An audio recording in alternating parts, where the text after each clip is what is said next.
Hi, everyone. Welcome today to We Didn't Turn Out Okay. I'm here with Katia Pryce. She's the absolute best, which you'll hear firsthand.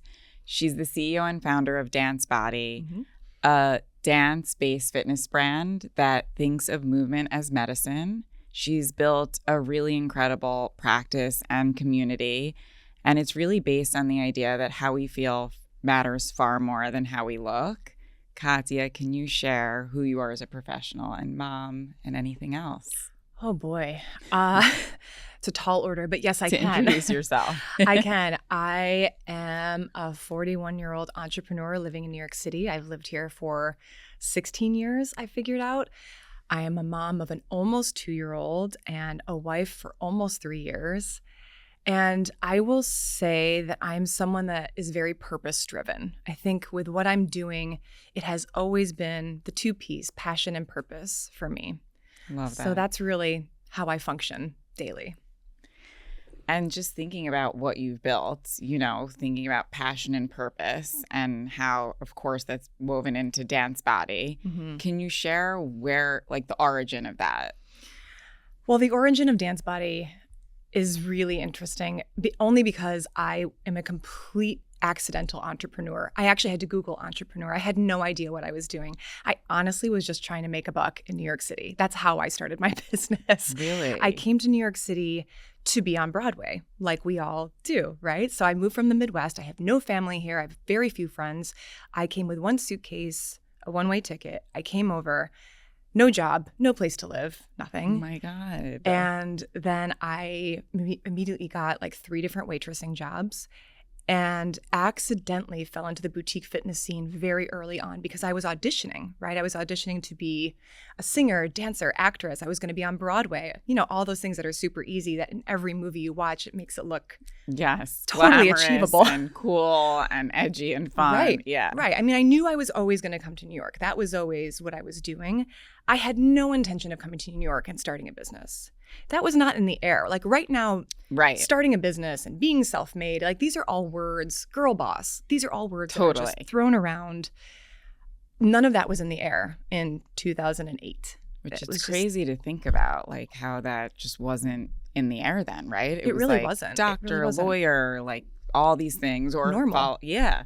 I mean, social media didn't exist really. Right. Yeah, there was Facebook, but Instagram wasn't, so it's a very interesting place to start. So I actually completely accidentally fell into fitness. I had always loved fitness. And, when you're a dancer, I always say you can go one of two ways. You can be a healthy dancer or you can be an unhealthy dancer. And I have certainly been my share of both. Luckily, I landed more on the side of being a healthy dancer, which meant I was working out, I was looking at food, and it was really important to me. I had had a few jobs before as a Pilates instructor, and I had worked in a gym, but I knew fitness was something that I loved. So I accidentally fell into the boutique fitness industry in the very early days, and from there, it just kind of grew. So I worked at Tracy Anderson. Yeah. Very early on. I auditioned for it. I had no idea what it was, no clue. Yeah, how did you find it?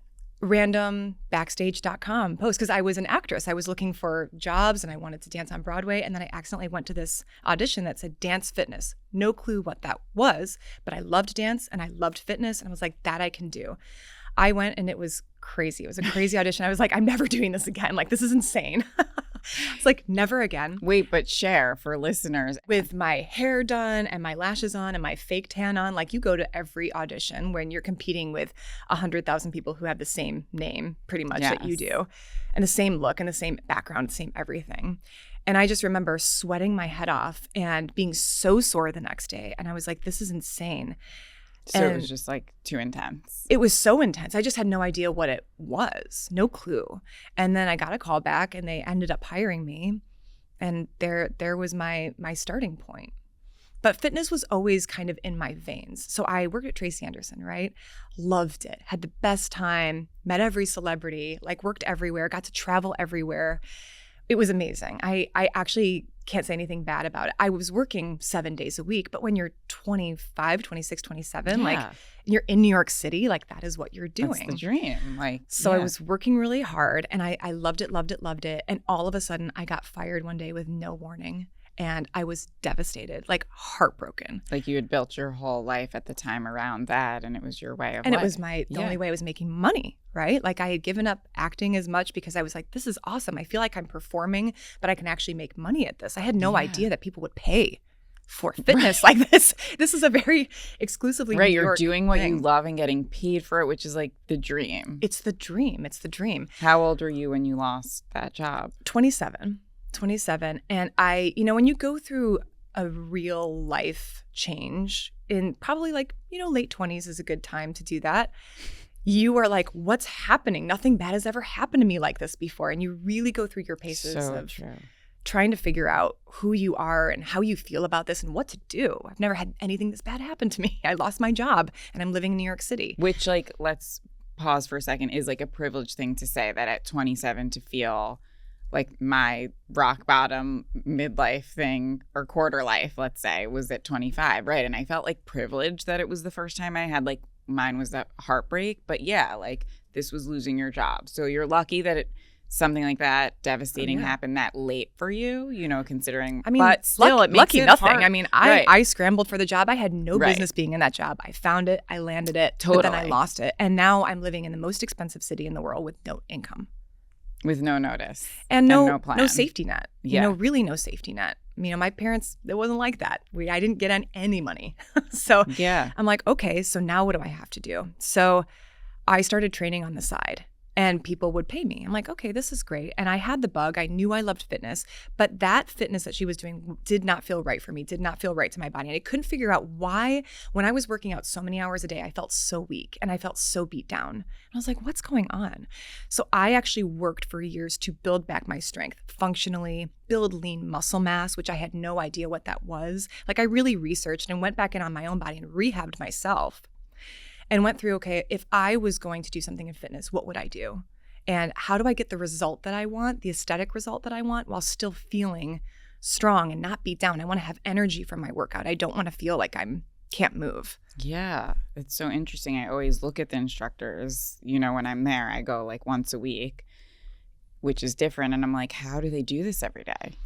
It's conditioning. It really is. It makes you into kind of a warrior. It's really amazing. But the body responds very quickly to whatever you're doing. It really, really does. Totally. So I kind of developed this methodology and it turns out people really liked it. And it truly grew organically. It was organic demand. I was renting studio space by the hour. I was like, okay, people like this. And I remember starting with private sessions and then that turned into semi-private sessions and then that turned into classes. And I'm like, I don't think this is a private session anymore. I think this is now a thing. And I remember vividly someone asking me, well, what is the next step? And I was like, well, I don't know. Oh my God, I love Not it. like I had a business plan. I came from a family of teachers and performers and like blue collar workers. Literally the only thing I knew how to do was work really hard, was get up and go to work every day. That's what I knew, which is a lot. Oh, it's huge. Right.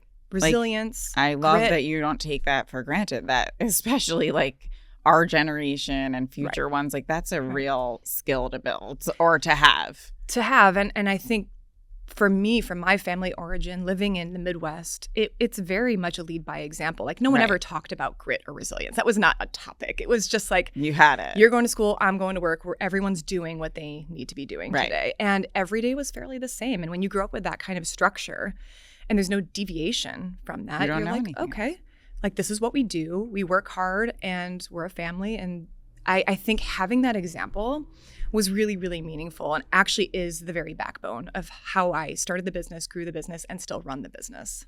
You think you need to have it all figured out, I think especially today, and I'm not knocking that. Oh, yeah. Absolutely. That's great if you have a business plan that you can pitch and grow from there. But what I love and what is such a testament to what you have now that I've seen firsthand is that it grew from community and from like what you loved doing, from passion and purpose.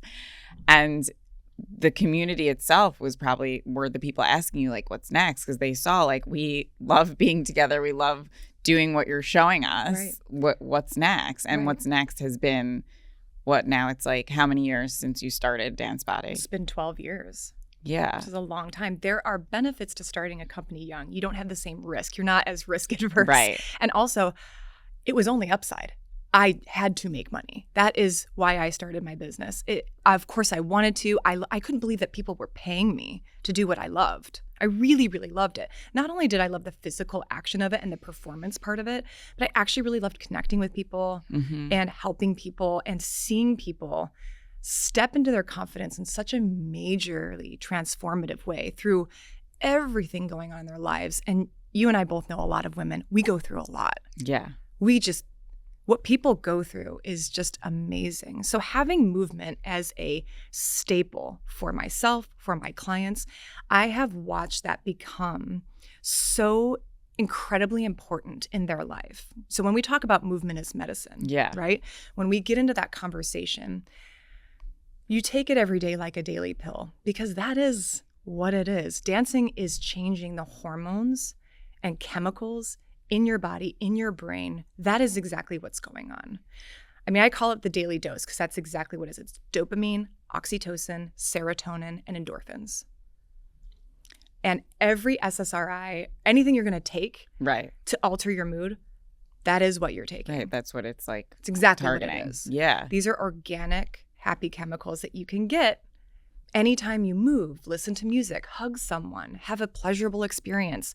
That dopamine hit, we talk about that all the time, hitting your pleasure reward centers. Music and dance do both of those things inside of your brain. So it's kind of a 2-for-1. If you're moving to music, you're getting that amazing dopamine hit. The oxytocin is coming from being in a room with other people, right? That's that love hormone. That's, again, so important, especially for women, to create naturally in their lives. Touch, music, exercise. Those are the 3 main ways you're going to enhance your oxytocin. And then you look at serotonin, right? This is the feel-good drug. You're getting that serotonin hit. It's basically bringing everything up. Endorphins are a natural painkiller. That's the runner's high, if you call it, after your class, where you feel highly motivated, highly cognitively focused. When you think about all the reward that you're getting from really 30 to 45 minutes of dancing and music very specifically. Now, I will say you could make the point that all exercise produces that. Yes. But in my mind, all exercise is not created equal. No. It truly is not. With dancing, there was a huge study done that showed that aside from an SSRI, dancing, specifically the modality, not yoga, not running, not Pilates, not strength training, very much dancing had a significant reduction of depression. You know, when I was working at Tracy, that was nonstop, high intensity, super stress on your body. And that got me to a super defeated, weak state. Because it was constant throughout. It's constant. It was overuse. It was overexercise. And it was overdone. You do not need to do that much. You do not.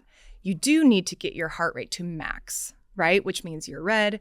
You can still talk, but it's harder. You know, you want to see that red flush. You want to feel that sweat. You don't need to do that for an hour. You really do not. You can do that for 3 minutes and then bring it back down and then bring it back up and then bring it back down. That high intensity interval training, which several of my classes are based off of. These all look like fun classes, and they really, really are, but I'm kind of tricking you. Right. It's kind of a big trick. It's like, it's as a hard. mom, you sneak in vegetables and somehow into chocolate cake. Like that is basically 100% what I'm you doing. do in the best way. Yeah. I can say firsthand, you absolutely do that. Within a workout. And I think this has become actually more important to me as I've gotten older and as I've become a mom and I've become more researched and more practiced in what I'm creating. You know, when you're 20 or 30, you just want to work out to look hot. I worked out for a long time just to have a 6-pack, just to be hot. And I still want that. But now, being healthy, feeling strong, feeling mentally solid, these are things that are just priceless. Right. So inside of the workout, it was really important to me that every class was a combination of aerobic conditioning, so you're getting your heart rate to that place, but also strength training. You have to have both. You have to have resistance training and aerobic conditioning. You should never be going to a class that's kind of one or the other. You can. It's just who's going to multiple classes a day? Right. Like if you're really trying to get it in. satisfy both in one.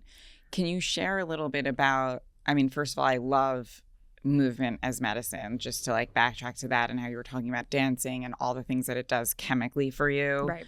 I think what I wanted to hear is like, what do you feel about people who, and I know they come to you like, oh, I'm not a dancer, I'm not coordinated. You know, even when we've done events together, people are RSVPing like, yeah, but get ready for me to make a fool out of myself. Right. You know, for us, I mean, you're more of a dancer than me. Like dancing doesn't feel intimidating. To me, it feels like breathing. Like I have to do it. And I know for you too. What about the people who like have always felt sort of self-conscious about dancing? Therein lies my mission in life. You know, our heads getting in the way of making fun, joyful decisions. It's a real thing. When you overthink something and your ego gets in the way of something, aside from like, is dancing a good choice? The answer is always yes. The answer should just be yes. It's fun. It's enjoyable. If you feel nervous or awkward or anxious, those are all the feelings my personal mission for every woman is like, let's just dispel with the awkwardness, because once you start doing it, therefore you are doing it. I have taken self-declared like 2 left feet, the most uncoordinated. If I didn't have a shot of doing this, I would have no business. Right. So I have taken these women who are like, I am never dancing. I am never dancing. And I mean, never. They're like so against it. They're like, I will go to your sculpt class, but I am not going to dance. Yeah. I'm not going to dance, because they don't want to feel like they're making a fool out of themselves. They don't want to look a certain, but like, what is that really? Like, who's looking at you making a judgment about, and the answer is actually no one. You are making a judgment about yourself. 100%. Preemptively, which stops you from doing so many things, not just dance, which is why I wanted to like bring this up, because I recently, like all to that, because I recently, maybe not always with dance, but realize how much my ego gets in the way and how much I care what other people think. You know, I'm on this like kind of journey myself with that. And I've had these moments recently where I've like radically, like I wish I had you in my ear actually saying these things, but I've come up with it myself, radically been like, what if I just got rid of all of that from my head right now? Like what would happen? And me like taking those leaps. I did a post recently about it at that I recently went to a concert, which like meant so much to me. It's like one of my favorite people in concert. Who was it? Elderbrook. I don't even know Elderbrook. Oh, they're so great. Wow. Like DJ. Anyway, great. But at the start of the concert, I went with 2 other couples. Matt had chosen like 2 seconds before to go get a drink. So at the start, it's like these 2 couples and me. And like one of my favorite songs. And I started like calling Matt. I'm like, what am I doing? Like, because I'm here standing alone, I'm like missing the song and being like angry at him and annoyed. Like he'll come back and I don't have to miss out on this. Yeah, I'm alone dancing, but like, what if I didn't care about that? And I gave into that. And then I realized how many more moments there are like that, especially at something like a concert or like a dance class. There's probably a lot of moments like, I'm not going to be able to continue with this movement, or are people looking at me like, oh, that follower came up to me and now is she looking at like how, you know, anyway, I ended up on like another friend's husband's shoulders dancing by myself. I love that. Great visual. I radically just was like, I am not going to care. And it was the most incredible experience, but it made me think back to like my own like birthday parties and how like my ego often got in the way. Like dating back to when I was like a kid, like my birthday is June 26th. So it would often be like when people are out of town and I would be fixated the whole party on like how many of my friends weren't there. And it ruined experiences for me. And so if you think of this like letting go of your ego for a dance class and how much that can like open up for you, you can think about how that can open up so much for life. Oh, yeah. And so bringing it back to you, how did you realize that, like when it came to dance? Were there moments like at Tracy or when you were younger where you just realized that you were getting in your own way with things? Like, or you always kind of were this performer who like let go of it all? No, in fact, I was actually a very shy child. Very shy for whatever reason. I used to hide my ballet shoes to not go on stage. To this, I'm smiling because if you look at your Instagram now and like how you fully are like just totally different. Yeah, totally different. But you know, kids, it's really interesting, and I do think starting a practice as a kid at an early age gives you again a great backbone. And I want to talk about something that is really important to me, that when people ask me like, how? Yeah. Or why? Or like, how did you just feel like no fear? I'm like, I feel fearful every day. You know what I mean? But it's looking that fear in the face and then doing it anyway. Right. Because if there's no plan B, you have to go with plan A, which is always fear. it's always fear. You just have to kind of bust it through. And then, they say the only way out is through. Like, you just have to look at it and be like, what's the worst that can happen right here? Yeah. What is the worst that can happen if I try this? What's the absolute worst? And what's the upside if it goes well? And I think you always have to weigh those two things. But as a kid, having that practice and having that earned confidence, I think earned confidence, you can't tell anyone. I have tried. You can't tell a woman, have confidence, wear a crop top, right, be in the front row, wear your hair like that. You can't tell anyone, totally, especially with kids. You can't tell them anything. So you have to enable them to cultivate earned confidence, I think, for me, is what worked as a kid. Having a practice of dance gave me a structure to my day, gave me a linear line to follow. I could see my progression. I was not really good on the first day, and I started dance late. I think I started dance at 8 years old, which in the dance world is super, super late. Mm-hmm. But you start to get better, and then you start getting praise for getting better, and then you kind of stick with it. And if you find your thing, I think, as a kid, and kind of lock into it, and that can look like a million different things. But I do think having that backbone of earned confidence, especially as a woman, I think having body confidence and body awareness as a woman is so sacred and so important to have. It's so hard to see women sometimes that are cut off from the neck down, and they're just like, whatever you tell me. I'm like, but what do you feel? And they really couldn't even identify, what they feel in their body. And that's, again, my mission is to, like, how can I bring you out of your head back to your natural state, which is being in your body, which is hard for all of us at different phases. Talk to me postpartum and I will not feel good about my body. But anyways, we'll get to that. But I do think having that earned confidence that, like, I can do something, and I feel confident in my body, and I feel confident in my abilities, even to being, like, on a sports team as a kid. So I did pom-pom. Do you know what pom-pom is? Cheer? It's kind of like cheer, but actually with no cheer. It's kind of like dance team, but with the pom-poms. Like, halftime, spoken. No speaking, no sideline cheering. It's like you are coming together to learn this amazing dance with, like, 35 other girls in high school. You perform the halftime show, and then that's it. I love that. I loved it too. And I didn't know how much I would love it. And then I ended up doing it all 4 years of high school. And when I didn't have that anymore, I did miss it. You feel the void when you're taking part in something that's your life for 4 years, like in high school or something, and then you get past that as an adult. You don't have that anymore. Yeah. There is a natural third space void for a lot of adults that used to be filled by dance or sports, like football, right, or cheerleading, and all those things that you used to have as a kid, because we know for kids it makes them super well-rounded, gives them confidence, team player, all those things. Why wouldn't we need that as adults? Right. It's so true. We arguably need it more because the amount of friends you have gets less and less and less. You get busier and busier. You start your own families. You have whole life experiences going on. You really do need that third space. And I do think that's, again, what DanceBody has, is that third space for people. Yes.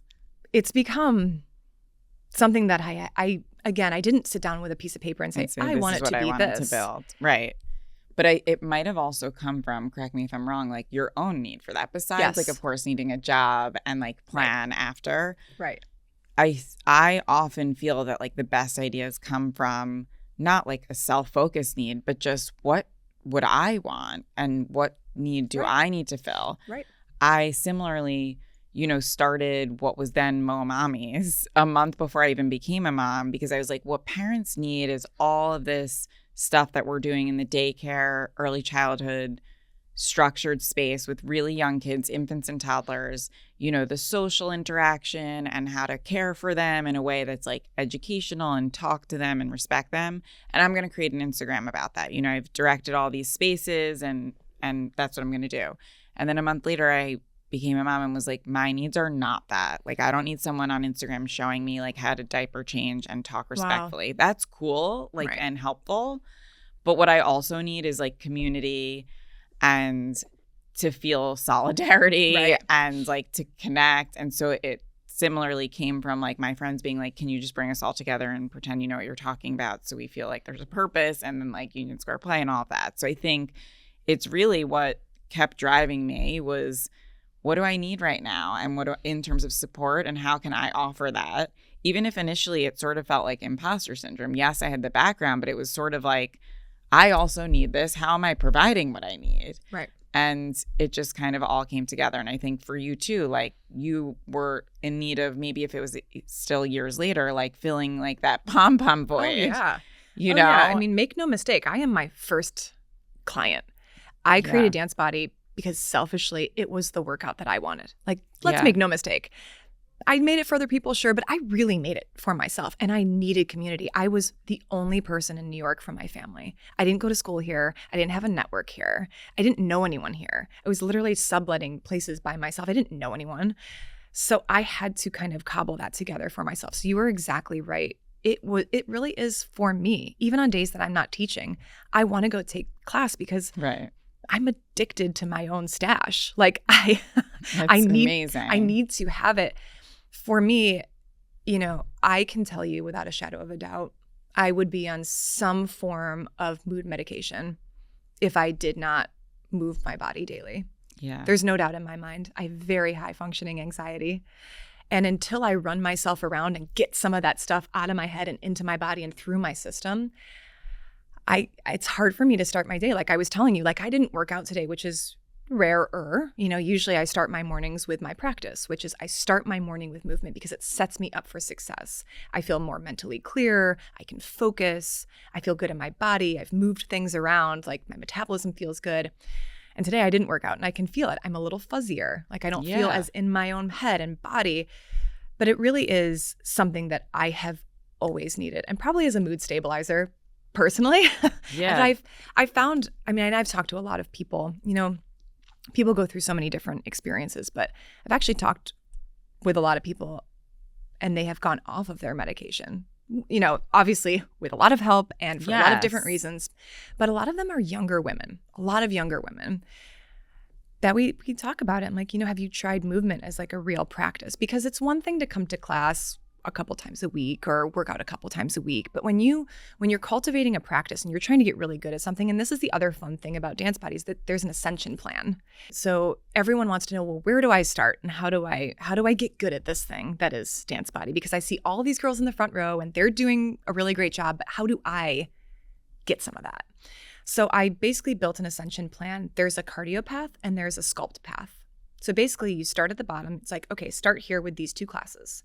You're going to learn the fundamentals of engaging your core, engaging your glutes in this sculpt class, and then you're going to move to a little bit heavier weight, and then you're going to start moving really fast with power. And that is the ascension plan for sculpt. And then with cardio, you're still going to do high heart rate in the very beginning, but the choreography is way less. Like in our first class, you're doing cardio, but it's not choreographed. Like when I go in to teach that class, our HIIT class, I'm making it up. It's jumping jacks. It's pushing side to side. It's movements that you're going to see in other classes that are not choreographed. They're set to music and they're going to repeat, but it's nothing you would need to know ahead of time.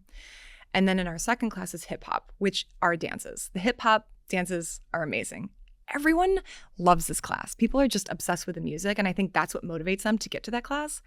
And then the top is, of course, full out, which is you are doing batmas, pirouettes, turns, leaps. You are learning dances end to end, and you're learning them for 3 months. And then you're learning a completely new crop of dances. So you can kind of play with both tracks. And I have a lot of people that will dabble in both sides. And some people never get to the highest ascension, and that's okay. You know? I didn't even know that. I love that. I think it also is a testament to like how we kind of always want to be like working towards something or mastering something. Yes. And I love that. It's like actually making me motivated to like do your dance ascension plan because like I miss the years of growing up and doing tap, ballet, hip hop and feeling like, you know, I'm mastering, right? Exactly. That's also a need that we used to have, you know, growing up that like then, of course, school, you know, college and our jobs and stuff, but in a movement way. Right. I heard you, you know, say that a lot of this, you know, willingness to dive into something like DanceBody, both for yourself and the people who are coming in, came from like self-earned confidence. Like we were talking about, like putting our ego aside, things like that. How does that, I know your daughter's only 2, right? Yes, almost. I don't want to say only. That probably feels huge, right? Your baby's 2. But do you think about how you can help her, guide her? Like you said, you can't say to her, be confident. Right. But to build this self-earned confidence. Like I heard you say that you had it, but like not where that came from within you. Like when did you start feeling like I have to go through and the only way to really give into this experience is to let go. Like, do you remember? Yes and no. I mean, I think going through a series of failures as a young person, like, I didn't get the things that I wanted. When I left high school and I thought, okay, I'm going to be musical theater and I'm going to go to NYU and then I'm going to be on Broadway. That was my plan because in high school, everything was kind of working out. Oh, yeah. Right?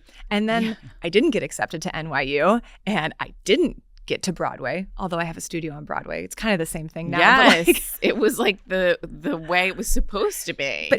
And that is it. Right. That is it. Like all of these failures.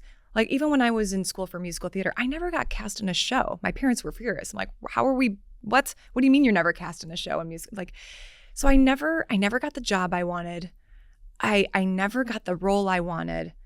Even when I was younger taking dance, I remember them telling me before I got point shoes, I have sway back, I have flat feet, I have bowed legs. I'm never going to be a good dancer. Oh my God. I mean, I like am speechless as a thinking kid, about it. Yeah. that it guts you. But at the same time, I had to learn how to deal with impediments. I had to learn how to deal with disappointment. Well, when you heard that as a kid, were you like, okay, I need to change my dream? No, which is maybe Amazing. a little psycho. But I was always like hell bent on being a performer. You were like, I'll show them. Kind of. I mean, which my husband will tell you I have a couple chips on my shoulder.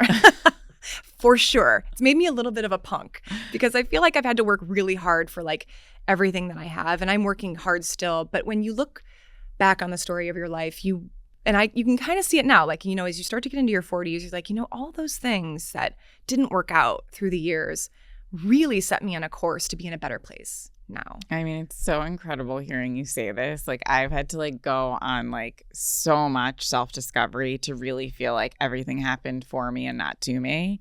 And like you've realized that. I'm still learning. I mean, like, don't let this no, but fool that's you. huge. I mean, that's why people are in years and years of therapy. They feel like a victim, or and not in a I'm so there, right? But just, you know, that they can't kind of like grow from these experiences that are traumatic. Like someone telling you that your dream is just not possible as a young kid is traumatic. Oh yeah. And yet here you are believing and knowing like that was meant for me.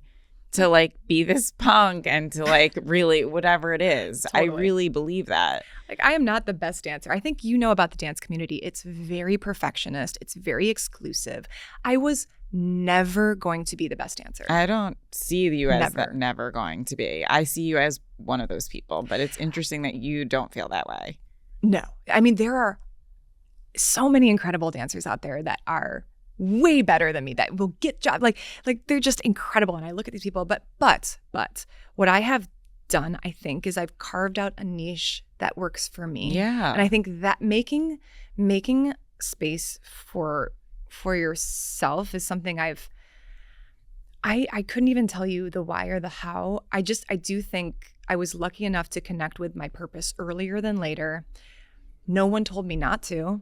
No one told me to do it. I was kind of like... But life kind of guided you, so the universe did, I believe. Like even Truly. Just being fired with no notice. All of those things, right? Led all of you those to things leads you to, I love this. I want to do this. Oh, other people love this? Right. I was just going to say there's probably many other people. I'm sorry I got so excited I had to cut you off. That aren't those whatever, not bow-legged, whatever, like flat feet Barbies. Right. That are like, oh, this is a dance where the teacher isn't like, you know, toe ballet. What do you call it? Like, you know, those point shoes. Yeah. Right.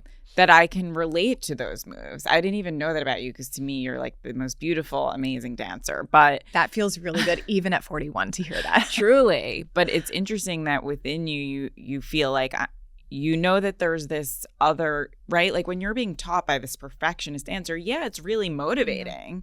But it's also kind of a little bit too aspirational that like you'll never look like that dancer because you're not a professional dancer, yet you love being in this class. Right. But I love that what you've created is like, oh, I can look like Katia, like, you know, or move like her, or it doesn't matter if I do or not because it's she's by created osmosis. this. Yeah. When you're in the same room, you kind of are able, because dancing is a flow state, it is a meditative state, truly. Totally. Right? Once you're like 5, 10, 15 minutes in, you're now in flow, right? Yeah. Things are just happening. And when you get into that state, you will suspend reality and you no longer care as much about exactly what you look like or am I nailing that move? You just know that you're doing it. And what happens when people are in one room together is you start to create this like, invisible connective thread between who's ever in that class, and we all feed off the energy. And I can intuitively feel everybody in my class. I know what they need. I know what they need to hear. And I just can kind of lock into like, what's going on today? We all have that ability, right? Yeah. And I think if you're able to get into the class and just kind of like forget about it for a second, I promise you, once you kind of shake that off, you really do start to just like, you get it more into the work. And I think that is part of like my blue collar upbringing also. It's like you stop thinking about you're thrown so much work that you have to do in my class. Like we are executing and we're moving from here and now we're moving here. Like I'm basically distracting you. Yeah, you're not giving the option. Like there's you're no like, oh time no, you're to like think. self-conscious about that move. Nope, no time for that. We've already moved on. You didn't like that move? We're already past it. Like, right. And now doesn't matter. You're going to see it again. It'll still come right. back. But that's wherein the work is. Like if you're doing the work, and that's why it's a practice. I love my other fitness classes, friends, but you can dip in and dip out and feel good about it. And that's good too. This is very much it's an acquired skill. It's learning a new language. It's learning a musical instrument. You're using your brain in a very different way. This is not running. Everyone knows how to put one foot in front of the other. This is something where you really have to say, I am going to invest in this and there's going to be a learning curve and I'm not going to be good right away and I'm okay with that. And I think that's the hardest thing for people to get over is that I'm not going to be good at this instantly. And I do think one of the problems with women's health right now is like everything needs to feel instantly achievable. Correct. And then otherwise they like don't give it a shot. I will say that especially like thinking of like postpartum. So I'm someone that, yes, I feel the same way. Like if I'm going into a class and I'm not like great enough to be in the front. I mean, you even see me at my events, like I'm in the front. Like I need that as like a former dancer. Yes. And because I'm like, I'm going to be good at this. But that wasn't always the case with fitness, right? Mm-hmm. I didn't start working out till I was 30. And so I was never in the front. But like knowing now that I feel confident in that way, I'll try them all. Mm-hmm. But I do think about the people who like I talk to about certain classes and they're like, oh no, I can't do that. And or when I feel postpartum, oh my God, like that first dipping back in, I am not in the front. But you have to rip the Band-Aid, right? It's similar to what you're saying with like the self-earned confidence, right? Like you have to get there. And so I feel there's such an important part of what you're saying that you want to offer to people, which is that you don't have to start, you're not going to be good right away. And that's and if you are, I'm hiring you to be a trainer. So you have to meet people kind of where they are. Not everybody maybe wants that. No, I mean, not everyone wants to ascend. People do want to come in but you'd be surprised. Even the people that I've met that don't really want to ascend anywhere, they just want to come in and do, whether they're going through a tough time, whether they've been out of the fitness game for a long time. I have a lot of women still coming back from COVID, right? Who have not been to a fitness class. The mirror is super intimidating. Like there's just so many things for women that can be very triggering, putting on tight clothes, what I mean? Like just all of these things, or thinking about a former self and now your current self. People are starting in a lot of different spots and you have to kind of honor where people are at. And if you want to stand in the back corner, I want you in the back corner because I want you to feel comfortable. But you'd be surprised. Even the people that think they don't want to ascend, once you kind of get in and you stick with it, you will very naturally want to move. Right. And naturally kind of want to like show up for yourself. It's all about the conversation you're having with yourself. Yeah. I mean, that's really the most important thing is like, what are you saying to yourself? And I do think feeling pride in yourself is very, very important as a human, as a little girl, someone growing up in this world. I was just going to say it's also contagious as a parent, and thinking of that as you're raising a daughter. Yeah. How do you weave that into your parenting? I don't honestly think about it in that way. I think that, this is my first kid. So this is like the trial kid, right? We're just trying things. I have no idea what I am doing. But I think one of the blessings of being an older parent is you do have a little bit of perspective. You know, my husband and I met older, we had our child older. It's true. And I think there's some beauty in that you have a little perspective of, you know, things aren't going to be perfect. You're under no illusion that there is a perfect presentation of things. Like also being a business owner, like you've been knocked down a million times and you've had to get back up. So I think there's a lot of that, especially with kids. I think, you know, I had a great pregnancy. I had a great childbirth. I checked all the things on my list. I did everything I wanted. I worked out every day of my pregnancy. Great. And I had the best birth, no medication, unmedicated birth, like 10 pushes, she was out. I was like, woo, oh my gosh. I feel incredible. Good. And then it got to breastfeeding. And I just fell apart. I totally fell apart. And it changed everything for me because I am ambitious, type A, overachiever. I want to check the things, whatever's on my list, I want to check it off. And having that first hit as a parent to be like, breastfeeding was not coming easy. I was in so much pain. Mentally, I was in a horrific place, probably more than I would have ever admitted. It was the great leveler for me. And I had trained 1 million pregnant, you know, pre and postnatal women in my lifetime as a fitness instructor. But going through it myself, it changed everything. And I immediately wanted to apologize to every pre and postpartum mom that I knew, because I was like, I have not done you right. Yeah. Until you go through it, it's everyone like that says universal, like you want to go back to everybody that you were like, she's beautiful, mazel tov, congrats, and be like, oh my God. I am so sorry. I wish I did more. Yes. Yeah. Because you really can't understand it until you have gone through that. Now, knowing what I know now, you know, a little bit about postpartum, they don't call it the 4th trimester for nothing. You are still in it. Oh my God. You are so in it for that 3 months after giving birth, and you're trying to figure it out. And you feel, if you're anything like me, you know, I just was beating myself up left and right. I'm like, you can't even feed your baby. Breast is best. What's going on? Like, why aren't you doing this? And then, of course, don't even get me started on the body stuff. All those body things that you think that you're over, that you don't harbor anymore. You are now in a foreign place with your body. It's like this weird, and the baby's not inside you anymore. And yeah. Right. So you just want a sign that says, I am postpartum. I just had a baby. Because you don't want people. I'm like, now I'm just fat.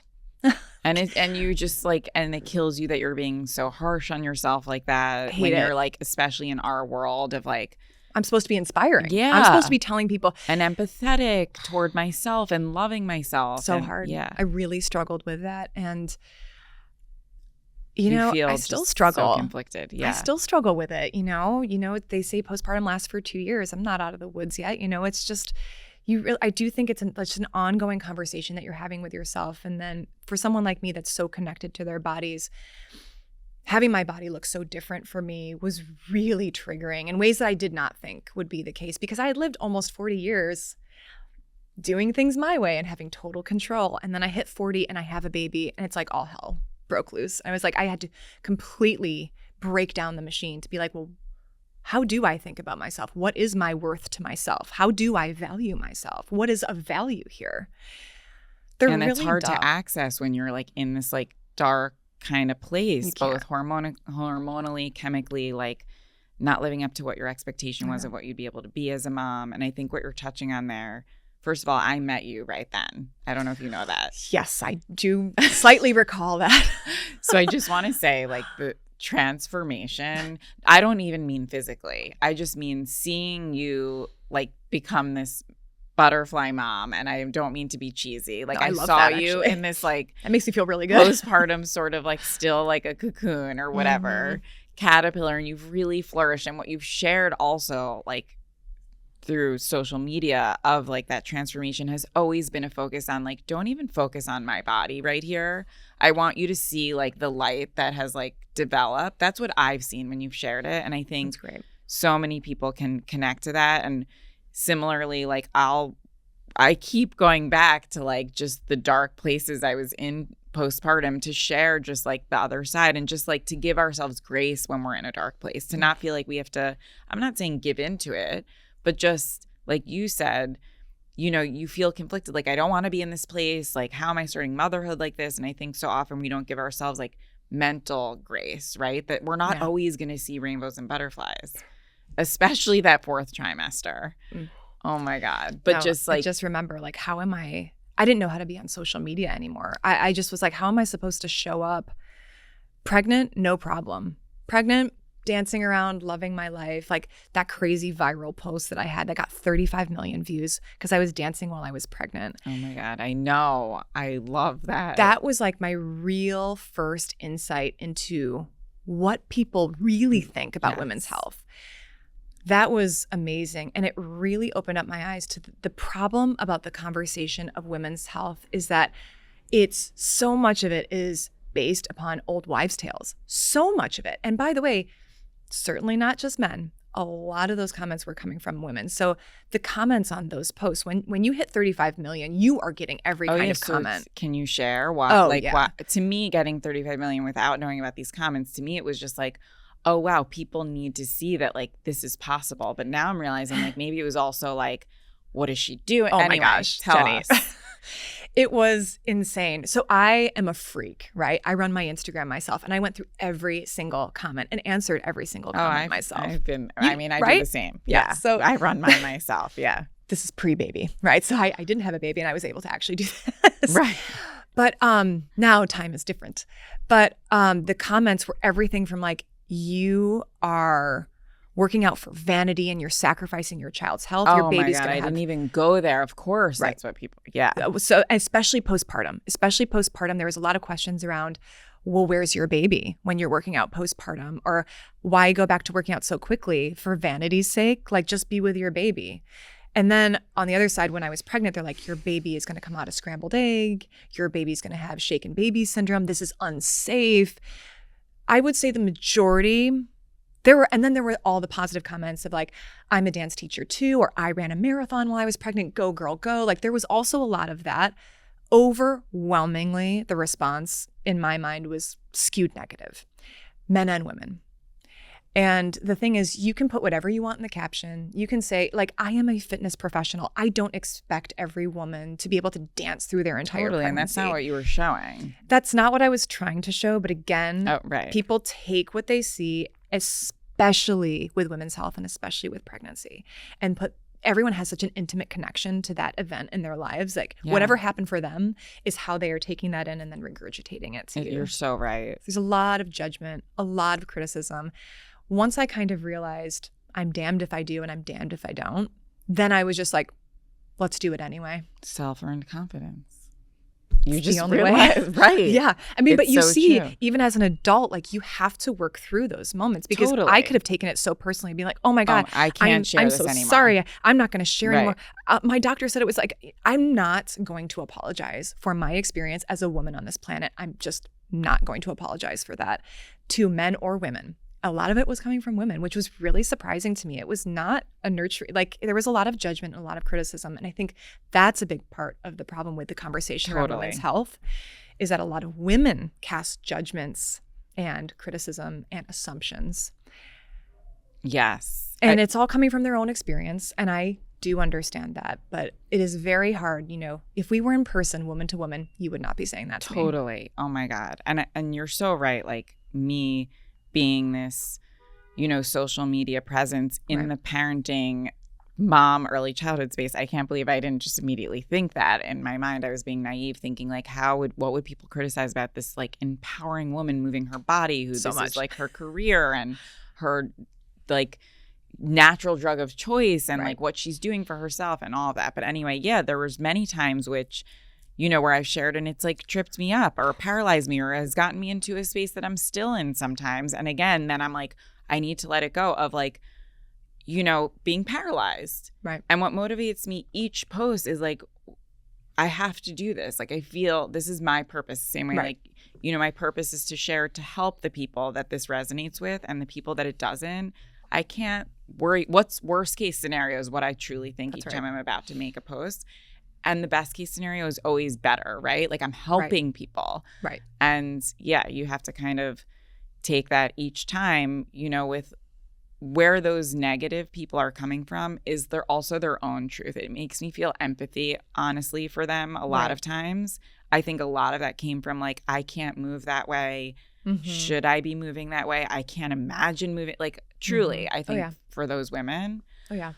But yeah, I need to, when we share this episode, we absolutely have to share that post. Yeah, that to me, post it's so was inspiring. pretty crazy. But it's, it is hard with women's health. There's a lot of like preachy, you have to do this, but you have to do this. Like the 55 million things you need to do to be well as a woman right now is so overwhelming. Yes. When in all reality, guess what it always comes back to? Eat well, sleep well, hydrate, move your body. I'm sorry, but like after those 4 things, you can't really tell me that I need bovine colostrum. I don't believe you. I don't believe you. Like I just, there's a lot being sold to us, especially through the influencing world and a lot of preachiness and a lot of this is the new best thing.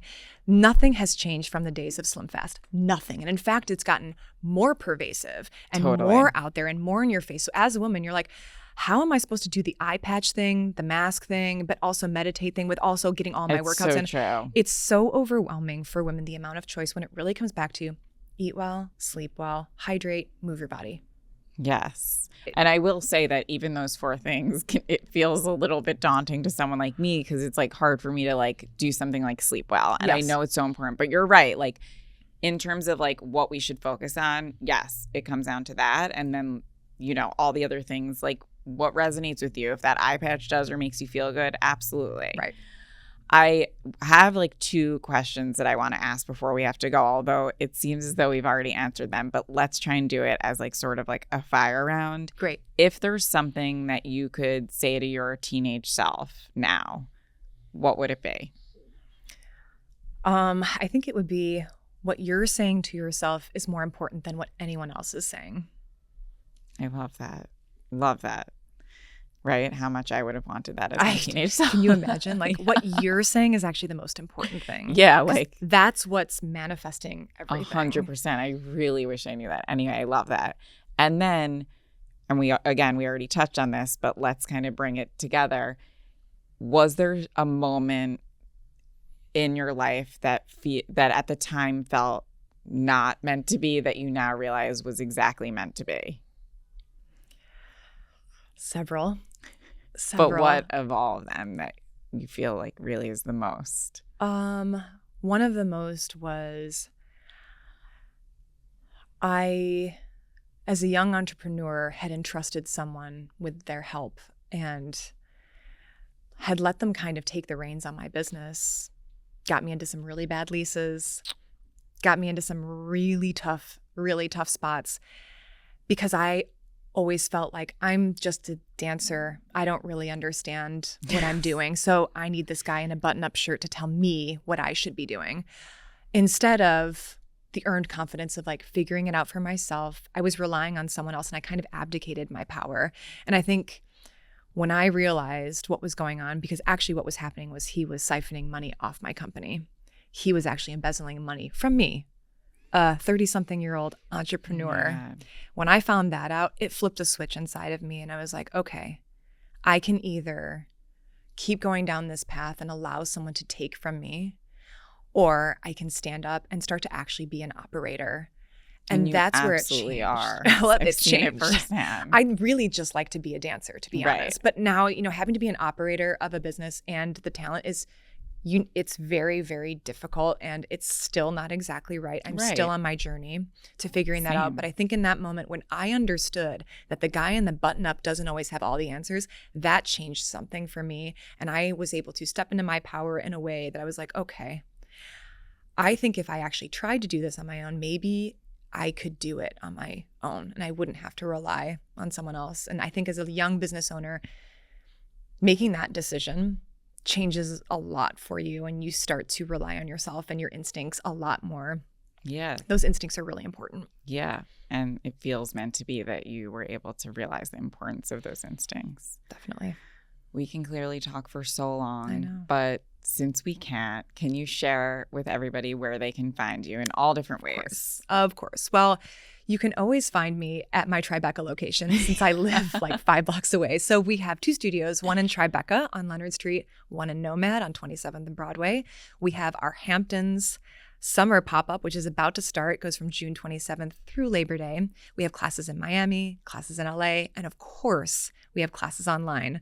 The different thing about our online is that all of our New York City classes are streamed live in real time.